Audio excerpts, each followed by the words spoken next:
Hello everybody. So if you watched last week's video, I explained a bit of what I'm going to be doing on the series and with this exercise and strength playlist.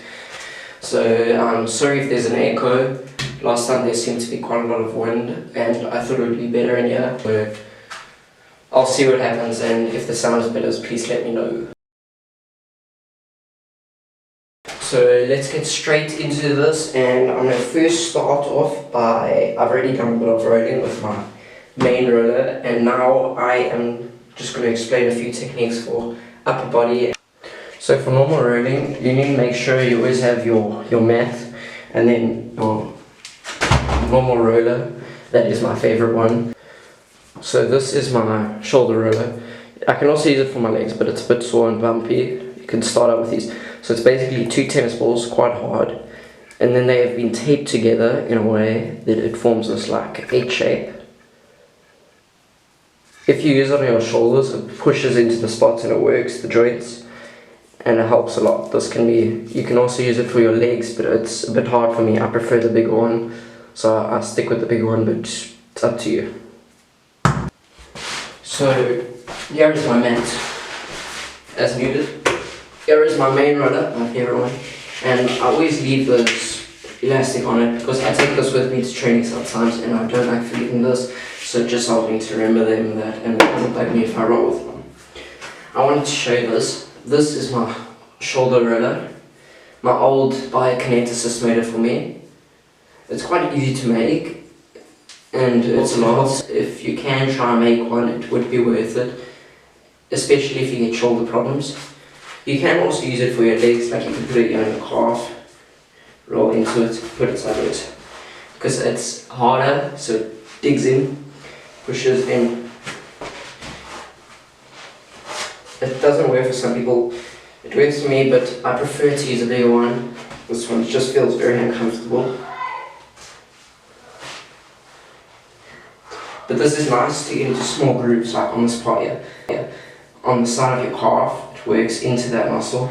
On the back, it works into certain parts where this couldn't, which is just a flat one.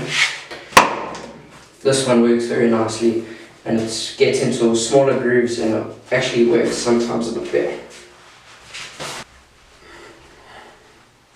It's battle to get in. You can also go on this part once here, works there.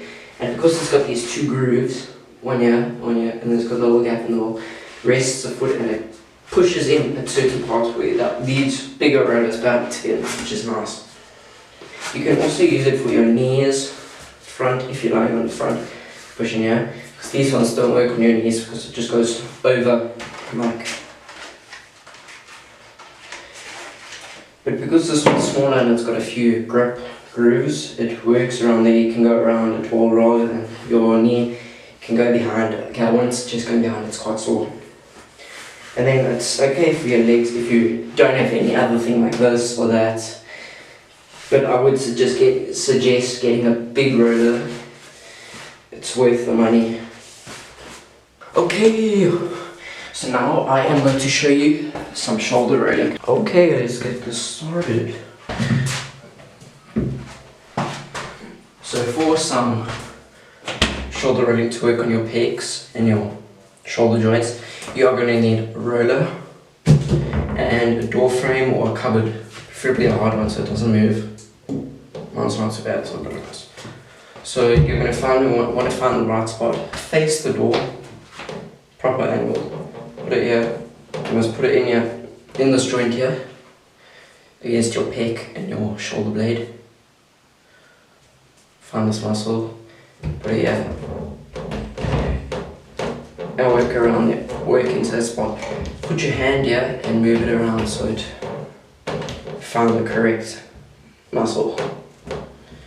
And it just loosens the muscle. Same with the other roller, it works in, relaxes it. It's good to do before or after running. A lot of javelin throwers, shot put throwers, discus throwers, they do this to help with their quality maintenance of their muscles. Do this after a hard session. If you have very tight shoulders and chest muscles, I suggest you do this. If you want to get rid of that tightness. This is also similar to if you get massages here from physiotherapists. It's very similar. But the difference between this and a physiotherapist is this is cheap and you can do it yourself. After you've done a bit on that side, you are either going to change sides of the door frame or just find another angle. And you are going to work into, lean into the wall, so pushing into that spot.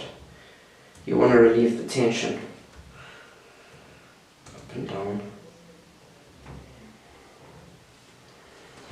You can move your arm around, similar to the foot flexing and the leg moving on the other ones on a joint tight spot. You can do this and I'll work into knots. Move your arm a bit.